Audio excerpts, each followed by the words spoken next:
Let's begin. So, Chrissy, welcome, and yeah, I'm so happy to have you here today. Thank you very much for joining me. So, part of this conversation, this World Scout Conference talks, I want to have is just again get to know the candidates, get to know a little bit of what was your process in order to become one candidate. Did you raise your hand? Somebody proposed to you, or how was that? How you decide, becoming part of this big experience, that is going to affect the world of many people, right? So, and yeah, I'm very happy for you. Congratulations, because this is a big step. So Chris, yes. So I guess there are actually two processes because I'm currently already serving on the World Scout Committee. So there was a moment 3 years ago, four actually, in which I was approached by a number of people because I had been volunteering with WASM for a number of years. And to be honest, I never had the intention of serving on the governance board of World Scouting. I was quite happy bringing my professional communications expertise. I come from a background in marketing, and I've always loved applying some of what I know professionally in my volunteering context. And over time, I grew more curious about how things work together, the big puzzle piece, and I met an incredible number of so committed volunteers and people who encouraged me and who said, we kind of need that expertise, and we think you'd be good at that. And for the longest time, I wasn't quite sure, what do you do as a board member if you've never done it before on a global scale like it? And that took me a number of years to kind of get to the point and say, okay, you know what? I think I'll throw my hat in and I want to contribute. And this is something that I've tremendously enjoyed that I think has played to my strengths of facilitating processes, strategic thinking, which I love and do professionally as well.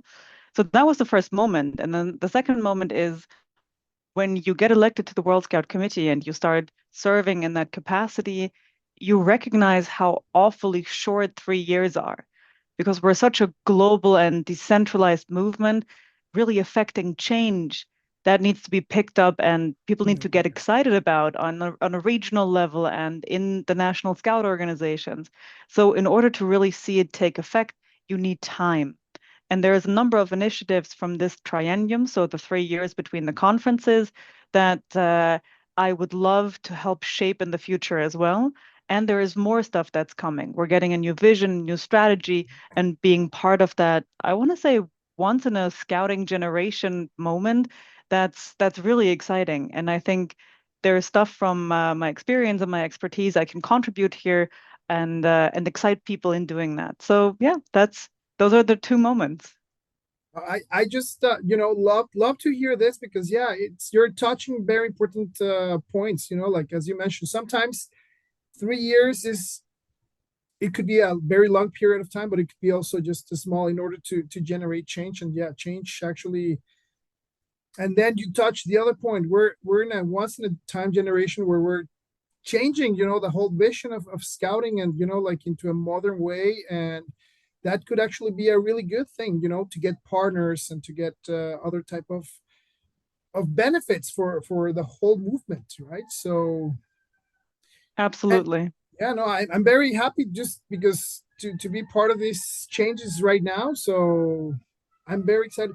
And what type of changes are you looking forward, or what type of work do you want to keep doing? What would be that? Because that's one of the things. Sometimes me as a like a volunteer or we get disconnected. We don't know what's happening, and that's what I want to Yeah. share, right? Because if you're doing something important, let's share it to the world.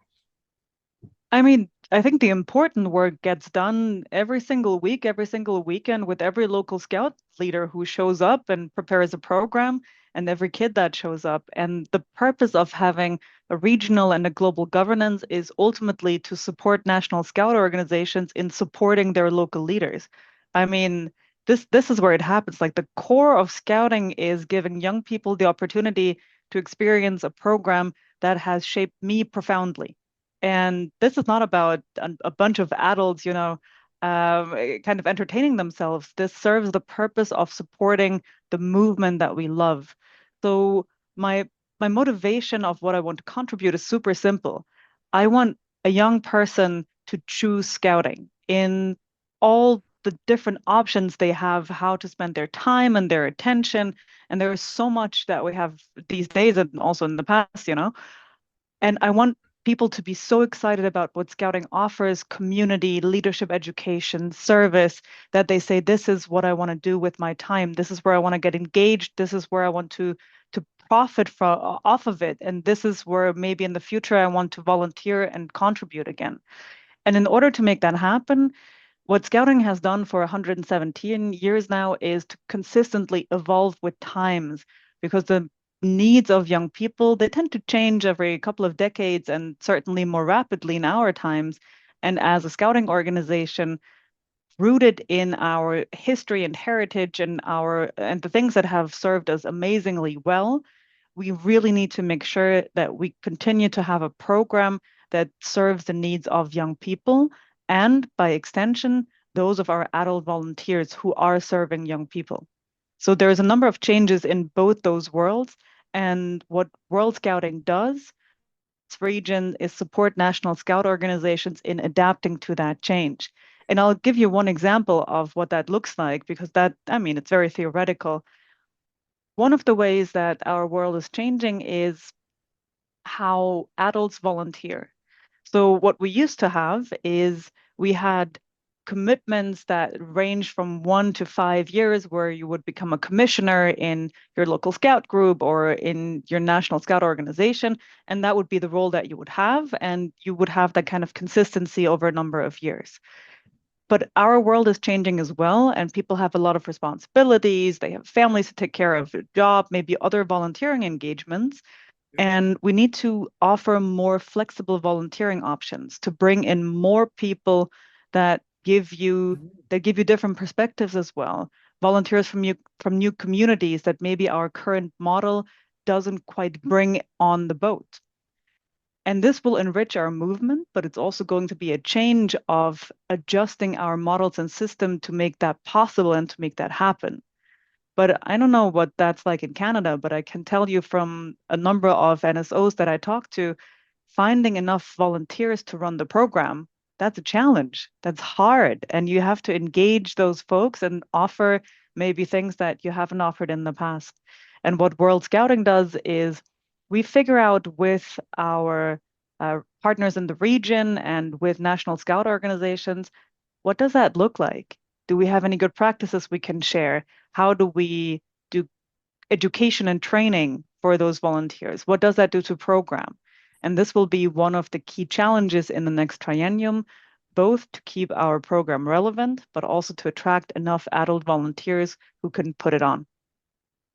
I'm getting like excited about what you're telling me because yeah, I'm gonna tell you, here in Canada, it's the same. Sometimes we struggle with having volunteers here as well. It's a running thing, that yeah, we and I love what you mentioned that you can have flexible volunteering positions, and that actually sounds very interesting. And as a volunteer, that actually could be very interesting as well because sometimes, yeah, you mentioned, we have the family, we have the school, we have work, we have many other things, and yeah, I think that's one of the core things we need to attack or to basically find a solution, because Yeah. yeah, there's many people who wants to volunteer and they don't know how to volunteer, or they don't know they're required, or they're that we need them, right? So I love that you're in the marketing area and you're like you're selling me everything right now. If you're telling me I would like to join Scouts right now because what I'm listening from you, so that sounds very good. Oh, that's great. One down. So that's where we start. No, and ultimately this is part of the change, but then in terms of supporting national scout organizations, that brings challenges with bringing consistency. And if your organization like ours is volunteer led and staff supported, not the other way around, that means you have to have planning security on how you're going to put on a camp that's maybe 4 years in the future. You can't have flexible volunteering opportunities with a camp chief who needs to have some sort of consistency until then. So it will be about finding balances and good practices of expanding our volunteer pool and bringing more adults into that conversation, while ensuring that as a movement, we don't lose the core. But the good news is every single NSO around the world has a variation of that consideration. How do we evolve our adults in scouting management? And I think this is where the benefit of being part of a global organization comes in. You have so much knowledge and expertise and good practices from around the world that you tap in, and you don't have to reinvent the wheel every time. That's one. And so the hard question would be how you start this conversation. How you manage to because that's a very important topic. I think you actually you put the dots, on the i's. That's what we need. We need more volunteers. We need to help volunteers being volunteers because we need the volunteers. But how do we start these conversations and we get to the middle ground where we can actually all work together? Because again, these conversations are crucial for me when I have 30 beavers. I have a waiting list, and I need the parents or anybody else that's capable to help me, because the beavers are, well, my beavers are from 5 to 7, and they just like jump like crazy, and they're like, it's like herding cats. It's like, get together, and you start screaming. You're talking to me, and I understand. So how do we make this happen? Because I'm really interested, like as a volunteer, but also just because you are, I think it's not just me. I think if you talk to scouts in Brazil, or you talk to somebody in Comoro, right? They're gonna be like, yes, Chrissy is right. So how do we go from there to action? I mean, having the realization and the recognition that this is an issue is one piece, and then getting you a second beaver leader is the implementation of that. And I don't think I'll be able to help you get a second beaver leader personally, but I can help you get that help to make that happen. And this is where the kind of global scale comes in. So what we do in the World Organization of the Scout Movement is the people together who are dealing with the same problem. Because I mean, there is nobody who has a magic key and say, "Oh, by the way, this is how you fix it." But we got a lot of great people in the movement who have ideas. So we provide a platform, and we did that last December in Paris by hosting a World Scout Education Congress. So educators from all around the world convened to look at the world and some of the factors that are shaping our lives right now, and what that means for our educational program and for our volunteer management. And we came up with a roadmap for the future of education and scouting, and of scouting and education, both ways, that kind of lay out 10 transformative directions that national scout organizations will be able to take back and say, oh, okay, this is what this means for our national program. This is what it means for investing, for example, in reaching new communities when it comes to volunteers. Those are some of the good practices that we heard from in Bangladesh, or some of the good practices we had in Kenya. And this is what we'll be able to take back. Now, there is a second step that beyond providing a platform or a network, that a world organization can do, and that is put somebody right next to you on the chair when you sit around that table, who's able to act as a consultant to kind of help you guide through the process, help you facilitate some of those conversations. And this is a model that we have in WASM. We're on a number of different topics, I think 15 at this point. You can request a volunteer from around the world who's going to help you with that specific field of expertise, from youth program to keeping scouts safe from harm to communication and partnerships. And with that very specific problem that you have, or the challenge or the vision you want to achieve, they're able to help you guide through that. And this is what the World Organization can offer you. Ultimately, it's help for self-help. Wow. No, I like that also. You're mentioning many things, many resources that again we can have as a NSO, as a National Scout Organization. And I hope that all of them, they know about them, and they're taking advantage of this.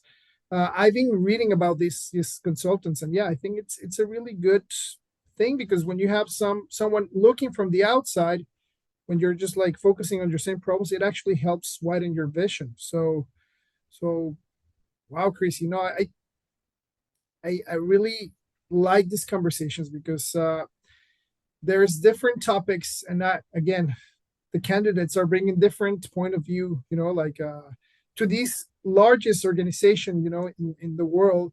But one of the points I heard is like we're the largest organization, but we're not the strongest. We could be the strongest, and we can be the first choice for many kids. And you mentioned this.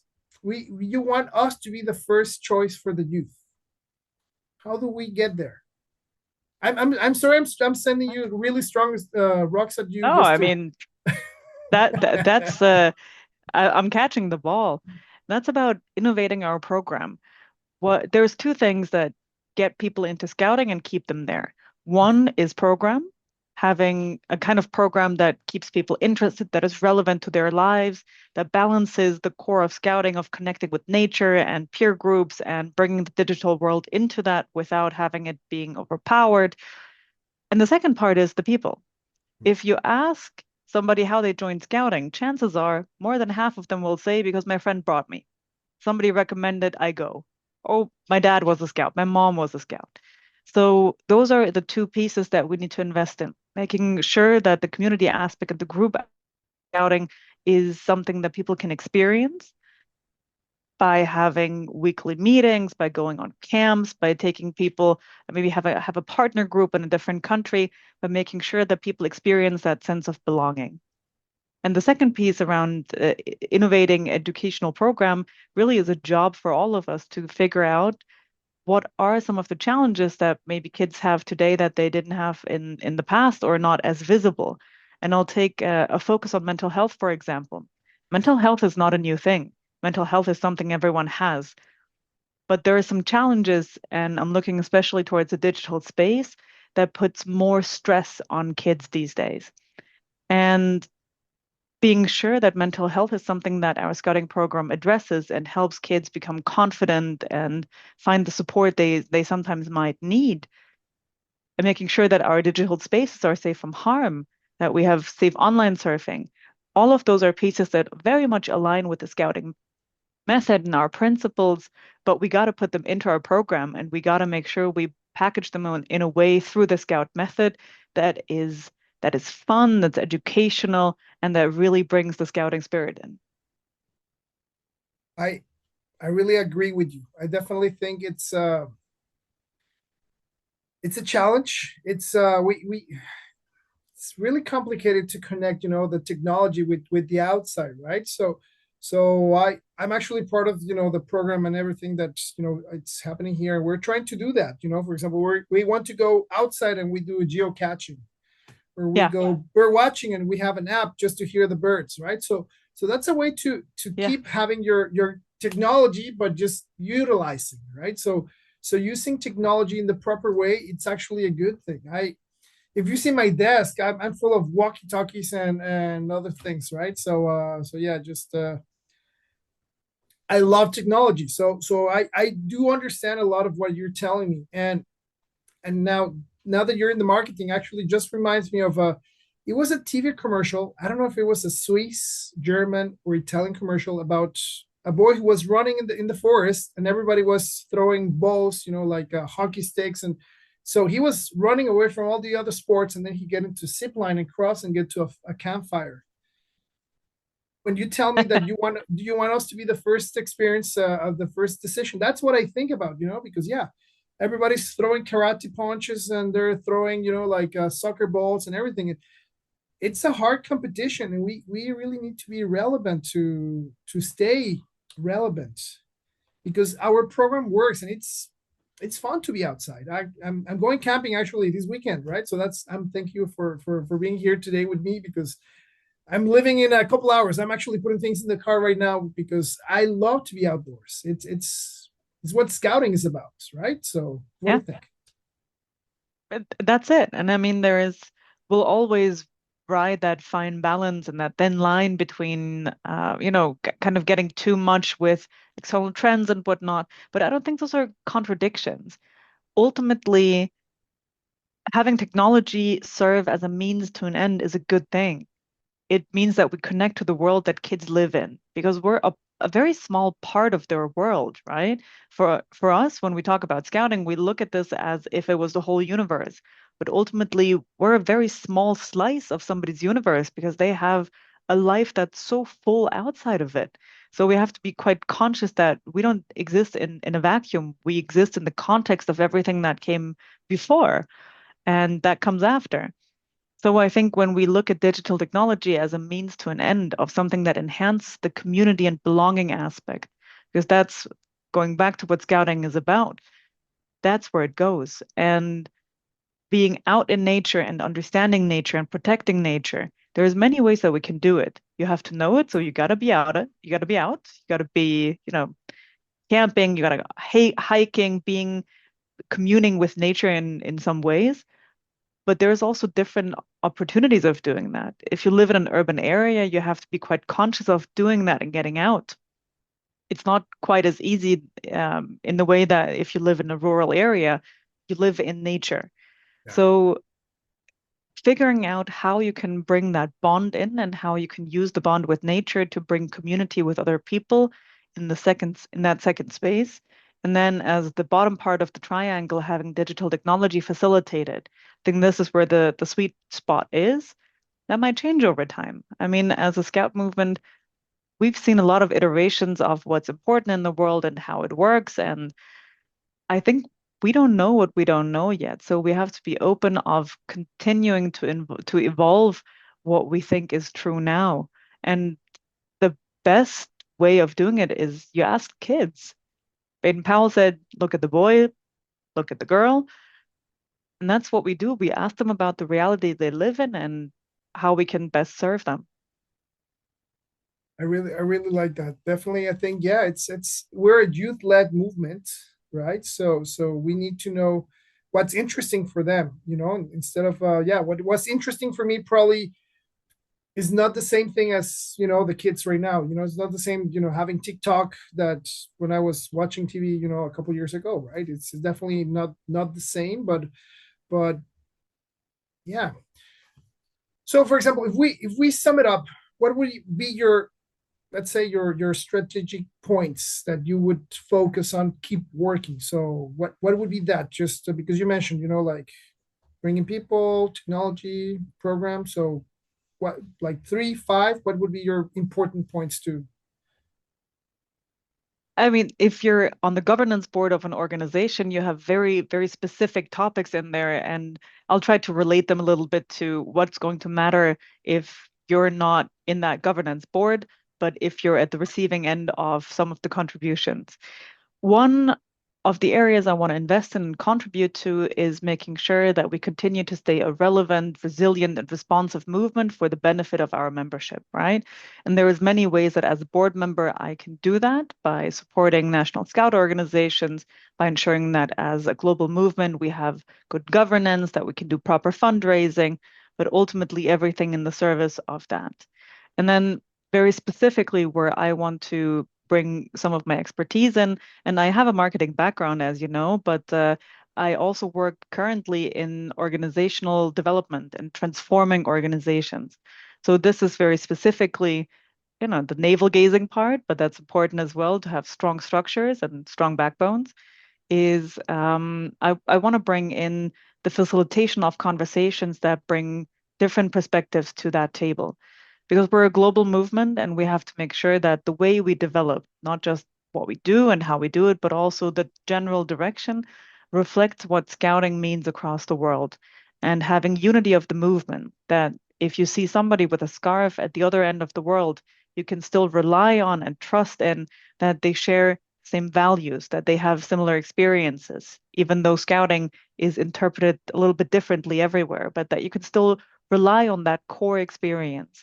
That's something that's important and that requires bringing the diversity of perspectives to that movement. And that's specifically where I want to get in and make sure that in the governance body of World Scouting, we make space for those opinions and we make space for the kind of conversations that lead to better decisions to better support national scout organizations. I think yeah, that's I love the relevance and I love the technology in a way that actually helps us to keep learning. So, Chrissy, tell me something. Just kind of wrapping up a little bit because I have nothing else to say. You actually you mentioned everything that is very important, and as you mentioned at the end, what the work that you or the team is going to be doing is going to be actually affecting a lot of people, and that's why I do believe this is important to know what's going to be that path or that's that roadmap. So where can we find more information about you? Where can we find you? Is there a website? Your I don't know something where we can learn more about you? Where can we find you? Where can we get in touch with you? Absolutely. So you can find my candidate website for my re-election bid at chrissy.scouting-in-germany.de, and you'll find all relevant information there, contact info. And I think an interview is great to give you some of that energy and enthusiasm. Yeah. But on the website, you can read a little bit more in depth and detail about some of my proposals on how to strengthen the scouting movement in the world. And I would love to have those conversations and continue it. No, definitely. I do think it's great to have the conversations because yeah, sometimes yeah, you can read it, but you don't feel it, like you don't get as excited as when somebody's telling you, like they want to be the relevant movement for your kids. They want to be the option number one, right? So when I saw you talking about that, that actually gets me like, yes, we need to be number one, like I want to be motivated and I want to tell everybody else like, yes, we're gonna find mix volunteer experience for everybody and we're going to try to search for those other volunteers everywhere else, right? Because I do, like that's the thing, that's the difference, yeah, definitely. I want people to be able to read what you want to say. And I see, for example, there's, like for example, there's English, French, like mein Deutsch nicht so gut, sprechen Sie ein bisschen Deutsch. Entschuldigung, like so that's my German, like Guten Tag, Guten Morgen. That's it. Sorry. Oh, that's great. That's great. That's going to get you Okay. places. but yeah, and I like that like this, we can see your emotions, your expressions and get people excited, right? Because like this, we're gonna allow people to understand if there's a global change, why it's important, why it's not a decision taken just lightly, it's like nothing else, like, oh, I think we could like make technology into scouting. No, there's a lot of work, and as you mentioned, you've been working for 3 years and there's still things to do, right? So I want to say congratulations. I'm very happy for you and thank you for your work. Definitely thank you for being a volunteer. Thank you for being part of this World Scout movement, part of this, like again, it's something, it's very important for many people, for many generations. And we have a big job to do in order to help future generations to be part of this great movement. So we're running short out of time. So you want to make a final closing, like goodbye? Do you want to say something just to wrap it up? Absolutely. Well, first of all, thank you. I mean, you're sharing scouting with a number of people out there, and I really appreciate you taking the time and kind of demystifying that purple badge on the uniform. And I think that's awesome. And I want to go back because sometimes I think there's a disconnect between what we experience on local level and the international stuff.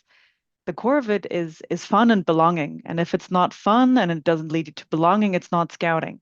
So anything that we do needs to reflect that. It hasn't always in the past. I think we're working on that. We're getting better around that.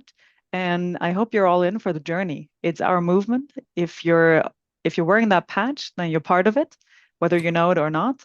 And that's one symbol that unites us across time zones, across countries, across cultures and languages. And in a world that's increasingly divided and violent, that's an incredible symbol of strength and unity and peace. So I know sometimes it may feel like you're just playing games every Thursday, but it means so much to every individual out there and to the world at large to be part of something that's so meaningful and impactful. So thank you. Come along for the ride. Would love to have you and talk to you soon. Chrissy, thank you so much for being here today, and for everybody who's listening and watching. Thank you very much for joining us today. So see you in the next time.